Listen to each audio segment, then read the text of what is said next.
So Kendrick performed the halftime show yesterday, right? And the thing is, I was one of the people holding the front lines. I was one of the first people on the internet not glazing Kendrick, okay? I thought Meet the Grams was objectively like a bad song. Like, I'd rather get thrown out of a two-story window than like listen to that ever again.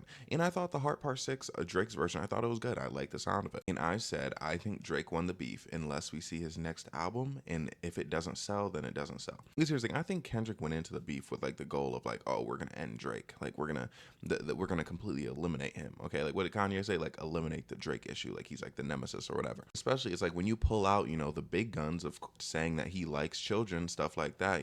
Big accusations. You kind of do want to end him. But I'm like, if nothing actually happens to Drake, how is that a loss? If he drops this album that he has with Party Next Door coming out and goes #1, sells as much as Drake albums usually sell, like. Did he lose? Because he's still out there, still active. Okay, speaking of that album, I am actually very excited for it. Okay, I love hearing Drake sing. I legitimately like Drake with the melodies. Okay, and also, when I tell you, my takes on the beef got me so many Drake stan allegations. It was actually disgusting. Like when I tell you, like Drake, like I promise you, like people who are calling me a Drake stan, I promise they listen to Drake more than I do. My Apple Music replay, Drake didn't even make my top 15, bro. Like, cause again, I don't listen to him. I think his music's good, but I don't listen to him like that. Kendrick did make my top 15 though, I believe. I'm trying to think. It was either top 10 or top 15. But yeah, people think I hate Kendrick just because I thought Meet the Grams was bad. And I'm like, bro, sorry, it's not an appealing song to the ear. After seeing that Super Bowl performance, I have to say, Kendrick won. Okay, he won the emotional battle. Okay, I still have my like say if Drake releases this next album, right, and it's like somehow like one of like his best selling ever, it breaks records, bro. Again, like I can't say that Drake lost, okay, but here I can say that Kendrick won. Did y'all see his face when he said "Say Drake"? It was amazing. But the thing is, a lot of people are dissing the performance, and it's really annoying to see like people say, "Oh, Kendrick, he just doesn't have the hits for it. Like people don't know his music, blah blah blah blah blah." Like Kendrick was the second biggest rap artist of 2024. Like why are we being for like behind Drake, of course, but like why are we like doing this whole like pretending thing? And he was probably a top 10 artist a lot. I'm telling you this right now though, the song selection. I like it and I don't like it. Like I really like that he did a lot of GNX songs because GNX personally that might be my favorite album from him. Like I love that album. But doing DNA and Humble, like I don't know, bro. Honestly, I'm just not a big Damn guy. Like that's not my album from him. Like it would have been nice to see if he did something from one of his older records. But it makes sense that he just dropped a new album. He's performing songs from the new album. And again, it's not like. Again, people may not know the songs because they may be like deeper cuts. Like it may be more for people who are just like more interested in music. Like the casual listener, like the average just like white football fan who's going to the Super Bowl to go to the Super Bowl isn't gonna know like Luther. But it's a good song, and honestly, I feel like at the end of the day, that's more important than playing something that people know. No, yeah, actually, not now. Okay, I'm a lot more angry about this than I thought because I remember when I played football, that was always like a major issue. Like there was this iPad in the locker room, okay, and then that's how we get the music playing, and there's like speakers all over the locker room. Basically, if you played a song and people didn't know what it was, they'd be like, bro, no one knows this song. Like, bro, why do you always need to know the song? It's straight up about enjoying the music, okay? Some of y'all are not real music listeners. Maybe not y'all, but I mean like the people who are like, what? Like I don't know this. Like when I tell you that would genuinely make me so mad. I'll tell you what played in the locker room. Lil Baby, Young Boy, maybe no, not even Gunna. Lil Baby, Young Boy, maybe Huncho, and maybe like a little bit of Gunna. Okay, that's all that played, bro. When there was that day when it was Certified Love Boy and Donda dropped, we all went in there, right? I was so happy because they had Donda playing, and then like that Certified Love Boy playing. I'm like, finally, like we got like some more like music like playing throughout. But then it's like once like they played through it once, like they just like stopped. I mean, I was like literally like the next day, someone tried to play like a song off Donda. They're like, nah, bro, we listened to that yesterday. Mind you, they play the same 73 Young Boy songs day by day. And some people just don't understand the point of listening to music, and it's really disgusting to me. Okay, but my point is, people on Twitter now are acting like Kendrick is some like underground artist. You know what I mean? Oh my gosh, my girl just texted me that she's dying. Lit dying. Hope that's not serious. Anyways, like people like now JPEG Mafia, for instance. Okay, I'm gonna do a JPEG Mafia video in the future, by the way. But when JPEG Mafia, his most recent album, like he had a few lines that like just were directed at Drake. Now, mind you, think about JPEG Mafia. He's always dissing everybody. He's always dissing Drake. He wasn't dissing Drake in order to get in on the beef, and that was something that was really annoying. Like people were like, "Oh, look, everyone's trying to get in on it now that Kendrick said something, blah, blah, blah. He wasn't trying to get in on it, okay? Like, literally, it's what he does, okay? And it would be like a throwaway bar every once in a while. I think there was like maybe like 2 or 3 on the album total. Like, people sitting there talking like he made like a diss track, like against Drake, like as if like Drake was gonna diss him back or something. Which I'm not gonna lie, I would legitimately love for JPEG Mafia to make a Drake diss track and for Drake to diss him back. Like, I would like that beef. Like, I'm like, y'all thought the Kendrick beef was bad, like as far as the things that like Kendrick said. I'm not gonna lie, I think JPEG Mafia would like say like worse things. The point is, if they got into beef, okay, that would like do things. That would do things for JPEG Mafia's career, because he is more of an underground artist. Like, he's more mainstream now than he used to be, but like he is an underground artist for all intents and purposes, especially compared to someone like Drake. Okay, so if Drake got into beef with him, like it would be doing JPEG Mafia a favor, and I say that with all due respect to JPEG Mafia. So to all of a sudden like turn around and act like Kendrick is like this guy that like Drake did him a favor by beefing with him, first of all, it was on a song but with Future and Metro Boomin, 2 other very popular mainstream artists. Like, that's when he landed like the first blow, you know what I mean? And then they've been indirecting each other for years. Literally on First Person Shooter, the song with J. Cole. Ugh, sorry, I should make a I could make a J. Cole hate video, and I feel like I could make it like very long. Anyways, J. Cole, okay, I think he said something about like him, Drake, and Kendrick, the big 3, okay? So it's like, if they're the big 3, like clearly they're near the same level. Obviously, Drake is the most famous, the most successful out of all of them. We're sitting here acting like Kendrick is a slouch, you know what I mean? Like, of all the people that could have beefed with Drake, he's probably... I'm trying to think of like global artists, like who do well globally. I don't know, maybe like Travis Scott or something. Like, as far as like global recognition, like white people. Now, see, white people might not even know who Travis Scott is. You gotta understand, there's populations of white people that straight up just like genuinely don't listen to rap, so they only hear like the hit songs with people like Drake. And Drake is so successful in that arena that he's kind of transcended, you know what I mean? Like, what it means to like make like a hit song as a rapper, because also in some ways he's more of a pop artist, okay? And I'll never diss him for that, you know. Again, I prefer him to make more poppy music. It's like, you can't just, anytime Drake gets into beef with someone, act like their career is nothing, okay? The only person they couldn't do that with is Kanye. That beautiful Drake Kanye beef, okay? Because the thing is, Kanye was Drake before Drake, essentially. Like, I feel like he was like the biggest guy that like anybody had ever seen, but then Drake came along and obviously became the biggest guy anybody's ever seen. They're sitting here acting like it was ridiculous to have Kendrick. Someone said, I know I said this before, but they said Kendrick didn't have the hits. Like, why are we acting like this is a ridiculous person to have perform the Super Bowl? Now, mind you, again, like I said, he performed a lot of songs off GNX, which more people probably didn't know. But as a listener and a enjoyer of good music, I'm glad that he did that. But he absolutely had more songs he could have played that people would have recognized. And also, the other thing is his mixing on... when he was doing the songs off Damn, those are pretty bad mixes. And that's not his fault. He doesn't control that, because y'all understand, like, the Super Bowl performance is pre-recorded, right? Like, he's literally up there lip syncing. And that's not just him, that's everybody. You're in a stadium full of people during the Super Bowl. Like, you think they're going to have a live mic? A mic in which they could pick up the audience making just crazy noises, a mic in which anything could happen. Think about all the stuff that would be going down with a live mic. And that, yes, that means like all the like chance that A minor stuff was probably fake too. I mean, yeah, pretty much was. But it's like, who cares? Like, that's not the point. If people are trying to use it as like a gotcha moment, and it's like, nah, bro, like they're all pre-recorded. Like, that's literally just how Super Bowl halftime performances work. They're not going to tell you that, but like, it just is. Remember when Rihanna came in from the ceiling? You think they genuinely had her like sing while coming down from the ceiling? Like, let's be for real, okay? So those audio issues, that they literally were not Kendrick's fault. I don't know how they folded so hard. But yeah, you know, the Super Bowl performance, it was good, okay? But for some reason, I wonder if like for the beef, like doing the Super Bowl was a bad move, because like even Kendrick fans were saying like, oh, that was horrible. Like, what do you guys expect? You know what I mean? Like, when's the last time y'all liked one of them? They didn't even like when Beyonce's was amazing. They somehow didn't like that. But I think people just like hating on the Super Bowl halftime show. And yeah, you know, him hitting that "Say Drake, I Hear You Like I'm Young," like on that stage, bro, like the emotional warfare, bro, I feel like he decimated, bro. Because my thing was, at the end of the beef, Kendrick let Drake get the last word, okay? He let Drake release the Heart Part 6. Drake accused him of like, you know, hitting his woman, and it's like, okay, like, can you give us something more? Like, do you have another one for us? And then Kendrick just let it rock. And that's what I didn't like, okay? That's why I'm like, emotional battle, Drake kind of won, because it's like you let him get the last word. And not gonna lie, I still feel that way a little bit. Not so much to the point where I'm like, oh, like Drake like beat Kendrick because he got the last word. But I'm like, I still feel like Kendrick should have had like another one in the tank. Because literally, Drake in that song, there was very much an implication that he was gonna like give up. It was like literally just had another song. And the thing is, I know Kendrick's got more in the vault, okay? It would have been a layup. And then people ask me after the music video, they're like, oh, you see him dancing with his woman? Oh yeah, yeah. Do you still think Drake won? Do you still think Drake won? And I was like, yeah, like what's a music video supposed to do? Ooh, he was beating an owl, a pinata of an owl with a bat. Oh, see, but the thing is, the Super Bowl, like this was actually like a cool thing. Okay, you know what makes it wouldn't have been a victory, right?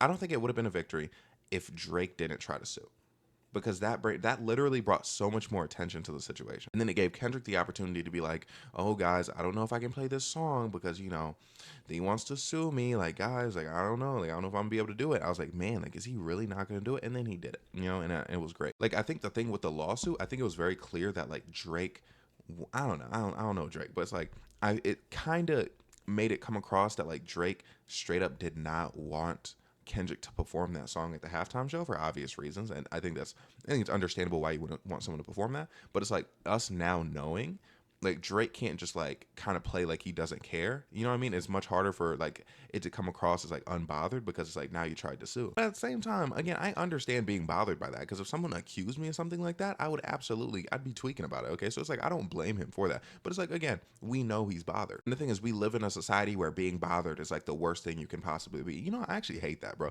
Like I hate sometimes like people will be like trolling me in my comments. I'll be arguing with them and they're like, "Ooh, you're mad," and I'm like, "Yeah, like congrats, like you annoyed me successfully." Like, we live in a generation of people who are proud of being nuisances, and I don't get it. Like, why is being mad or irritated seen as like a negative emotion? Okay, especially when you are provoked to do so. You know what I mean? Like, yes, like it may have been Kendrick's goal to irritate Drake, but now Drake's irritated, and I feel like it makes sense that Drake was irritated. I feel like the only time it makes sense for someone to be like not mad over, or someone to like kind of make fun of someone for being mad over something, is when like another person in that situation wouldn't be mad. Like, say you have like an ex, you know, who gets like a new partner and then like you're mad about it. You're like, oh man, like I can't believe they're with someone new. That's embarrassing. That's the thing that we kind of like poke fun at because it's like someone who was just over the situation, they wouldn't really care about that, okay? But it's like when someone says something directly to you to annoy you and you get successfully annoyed, most people would get annoyed by like someone doing what Kendrick did to Drake. And again, that's why Kendrick did so well throughout the beef, but like you know what I mean though. Like all this like just like trying to be like too cool, nonchalant, like, oh, I don't care about anything, nothing bothers me stuff. It's just so annoying, all right? And I hate that because people tell me I give like those vibes off. Like I seem like quote unquote like nonchalant or like I don't like care about like things. And it's like, nah, like I'll tell you like to your face, I care about so many things. Things bother me really easily. Like I'm like a sensitive person, but I guess I just don't give like the vibes off of someone who is. So it's kind of good for the time that we live in. So it's like there can be moments where I'm like really bothered by something and it doesn't come across as bothered. I just kind of seem like chill by it. Also, speaking of the way I talk, someone commented in one of my comment sections recently and they were like, oh, this guy, he just says like the most like common sense stuff and acts like it's like groundbreaking, blah, blah, blah. I'm like, how do I act like anything I say is groundbreaking? Like I'm just talking. Like I don't get it. Like that's another allegation I've got for a long time. Like, oh, like you just say common sense and you just like act like you're so smart for it. And I'm like, what do you mean? Like there's no moments where like I'm like, hey guys, like I'm actually a genius. Like I'm actually like super smart for this. Like no, I just talk. Like this is how I speak. When I say every woman I've ever been with, bro, when we get into an argument, you sound so condescending. Like you're talking down to me, yada yada. And I'm like, bro, this is literally just how I talk. Okay, but let me tell you how I argue though. Okay, like legitimately though, because the thing that, mind you, this will be coming from like the purest place of my heart. I'm like, and you thought that was a good idea, but you see why that made things turn out this way. Like, does it make sense that I would feel this way because of what you did? And did you think about that beforehand? So then why did you do it? Like, does that sound bad? I'm gonna watch it back and see if it sounds bad. I don't think it's that bad, okay? Because things, I just be trying to be nice. That is legitimately me trying to be, like, if I'm in an argument with you and I'm asking you questions, that means I'm being, because trust me, I don't want to ask questions. I just want to, like, yell at you. Not really yell, like, I'm not a yeller, but I really just want to tell you off. That's what I want to do. So if I'm asking you questions, that's me being nice and giving you a chance to, like, explain yourself in a way that makes me less angry. Literally, every woman I've ever argued with, you're talking down to me. Don't talk to me like I'm a kid. And I'm like, bro, like what? Things, there have been situations where it's like I'm talking to somebody and like they're low-key acting like a child. So it's like if it comes across like, oh, like I'm talking to you like you're a child, like sometimes like, yeah, like I am. It's like, how are you gonna act like a kid and then be upset like when I like talk to you in a way that makes you feel like a kid? Like I remember one time this girl, like she was a big silent treatment giver. Okay. Always like pouting, right? So then like I'd have to lead the conversations and I'd be like, oh, so you know, and I'd just be asking questions. And she'd be like, I hate when you do that. And I'm like, well, what am I supposed to do? I remember literally one time she was like, hey, I think I'm just gonna go. Like, I think I just need to like get off the phone with you right now. I was like, okay, fine. And she was like, Bryce, you're not supposed to let me get off the phone. And I'm like, what? So it's like, you give me the silent treatment, right? If I'm silent with you, then it's like, how dare you be silent? But then like if I'm talking to you, I'm talking down to you, and it's a problem. And here I am, I'm trying to lead the conversation, ask you questions, so I'm not just like talking at you for like however long. Like I remember one time, there's this girl, she would let me like talk, like mind you, very help, like for all like my like manipulation stuff. When I'm in like a situation, I want to communicate healthily. I really can. I can be a very like healthy partner. There's one girl, I'm talking to her for probably like 10 to 20 minutes straight. You know what I mean? Just about my feelings. I'm like, oh yeah, you know, I'm sorry that things ended up like this, but it just made me feel like this because blah, blah, blah, blah, blah, blah, blah, blah, blah, blah. I'm talking. And then when I get to the end, she's like, I'm sorry, but I'm just not receptive to any of this right now. I'm like, what? Like, what do you mean? Like, why did you say you weren't receptive to it before I started talking? Oh yeah, nothing about that girl. I mean, one time we got into a fight, right? And then she had gotten like drunk or something. It was like she was either drunk or like sleeping. And then basically I texted her something. Like I texted her something about like my feelings on the situation. It was like a longer text. And then like she kind of like shorthand responded. And then later on I found out like she was like drunk or whatever like during that time period. I was like, oh man, like I wish I would have known like you were drunk, because then like I would have waited. And she's like, oh no, just because I'm drunk doesn't mean like I can't like read and respond to that. Like I can still take that in. Like that doesn't discount me acknowledging it. And I was like, oh okay, fair enough. But then it was like a very short time period of later. Like we ended up having the same problem again. And I'm like, bro, like so clearly you didn't take it in. But anyways, yeah, Kendrick. See, what made this thing? Oh yeah, the point I was making is basically now that we know, in theory, that Drake didn't want Kendrick to perform that at halftime, and Kendrick did it anyway, regardless of the risk of like him being sued. Like I feel like he could have put up I mean, it's obviously like his most popular song like at the moment, but I feel like he could have put up a good show like without it. But it's like knowing the risks, knowing that Drake didn't want him to do it and he still did it, I feel like that's pretty powerful. I like that. I like that performance. And that's the video, y'all. Bro, when I tell you, I know y'all gonna be mad because it's probably gonna be a shorter video, but I am like sick. I am relentlessly sick. I don't know how I'm sick. I don't know what happened, but literally I feel I feel I feel like I'm gonna like pass out. Like that's how I've been feeling. But at the same time, I gotta give y'all this daily content. And by the way, you guys are gonna get some short videos. I'm sorry. And the reason you're gonna get some short videos is because I'm traveling on the 17th, right? So I'm gonna be, I think it's like 5 days or something. So I'm gonna have to batch record some videos. So then I'll get like a backlog going and then schedule more posts. And look, I'm gonna try to make everything at least 20, okay? But sometimes there may be like a 10 piece, a 10 to 12, 15-minute piece, something like that. But when y'all get mad at me for posting a short video, I need y'all to understand it's either that or no content for the day. Okay, so measure what's important to you. The thing is, if you're a type of person who would say, oh, you would just prefer no video if it's not gonna be a long video, sometimes I simply don't have a lot to say on a topic, okay? Like this about Kendrick's Super Bowl performance. I'm not going to have an hour's worth to say about Kendrick's Super Bowl performance. Now, Kanye's tweets, on the other hand, video from yesterday, yeah, that's going to be a 2-hour video. And also my dating videos are usually going to be longer, okay? But something I'm glad I'm doing lately is kind of like branching out from the dating videos a bit. Like the Kanye video from yesterday is doing well so far. Like I don't want to pigeonhole myself on this platform. Like on TikTok, I feel like I pretty much have to talk about dating most of the time, which is fine. Like I'm completely fine talking about it because there is a lot to talk about in dating. And I'm very passionate about some of the topics. But like here, when it comes to making like videos that can be like 30 minutes to an hour to maybe even 2 hours, even longer, I don't I don't want to force myself to only talk about dating for those periods of times. Also, especially when there are other interesting things that happen, like the Kanye tweets, like the Super Bowl. I think I've said this before, but I'll say it again. I want y'all to be more interested in me than the content, okay? Because I know there are certain content creators out there, I'm not going to say their names for some reason, where it's basically like, if I watch them, it's because it's them. You know what I mean? Like I want to hear their voice. I want to hear them speak.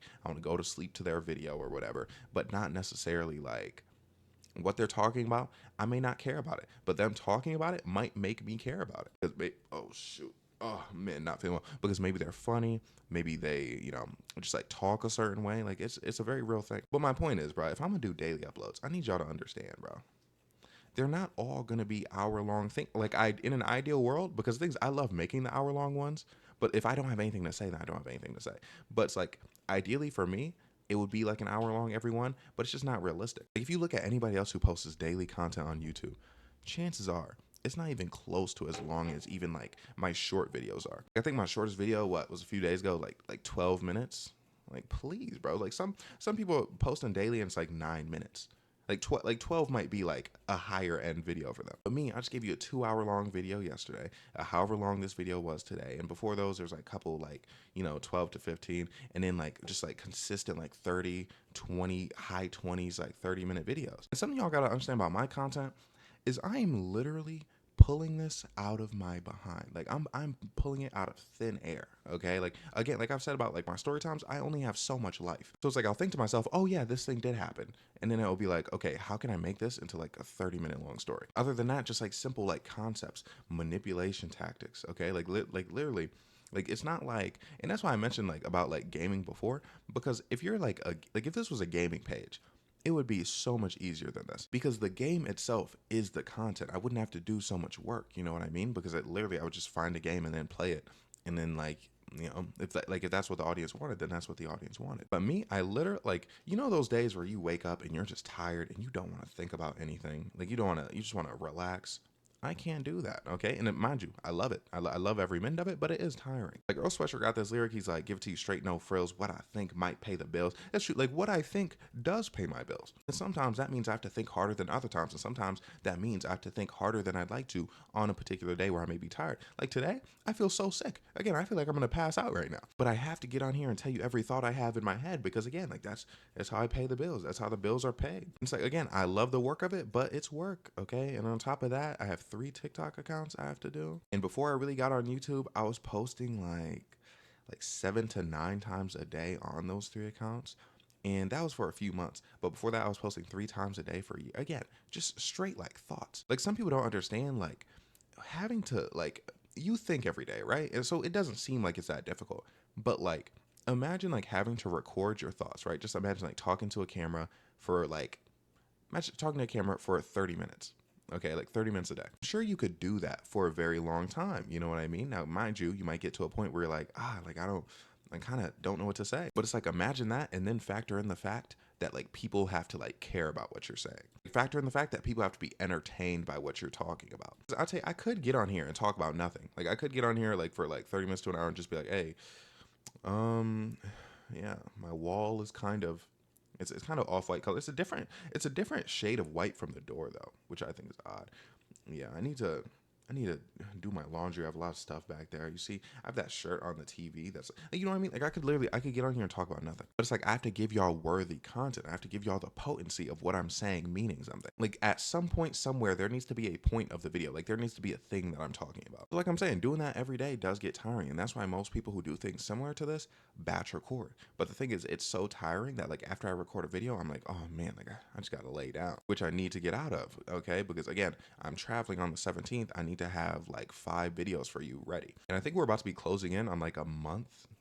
Yeah. Oh yeah. By then it'll definitely be like a month straight of like daily uploads, which again, if you've been here for all of them, hey, thank you. I appreciate it. My point in saying this is when the time comes, when I have those videos I have stockpiled up, maybe one's going to be 10 minutes and you're mad about that. I want you to remember this moment. I want you to think about how hard it is to yap just for such a long time, like every day, you know what I mean? And making it something worthwhile, making it something interesting to others. And look, don't knock my hustle, okay? I would do this 8 hours a day if I had to, okay? But thankfully I don't have to do that. I'm saying I appreciate that y'all want the longer videos, but like take it easy on me. You know what I mean? like when you're in the comments like desiring the long videos, like please don't be poo-pooing on me for posting shorter videos, because sometimes, again, it's either that or no content. But not gonna lie though, sometimes the reason those videos are shorter, sometimes it's like I get to recording them really late. Like it wasn't yesterday. There was a few days where I started recording at like 2. So like I pretty much had like, I could only record something like 10 minutes. But again, man, I'm truly thankful that thanks to all of you that these are the problems that I have, that these are the problems I worry about, and not other stuff that would probably be a nightmare for me. So again, like when I say I love you guys, I really do mean it. I really do appreciate each and every one of you. My voice just cracked. But yeah, I think that's all I have to say about State of Affairs. Thanks for watching. Again, like, comment, subscribe, everything I have to say. I'm so sorry. And I love you. Okay, have a great day, night, morning. Wait, no, one more thing I want to say about the Kendrick performance. I know you're probably like so out of this now, and probably most people aren't going to see this. I will say, and I will agree, him not being able to curse takes the wind out of a lot of his songs. like admittedly.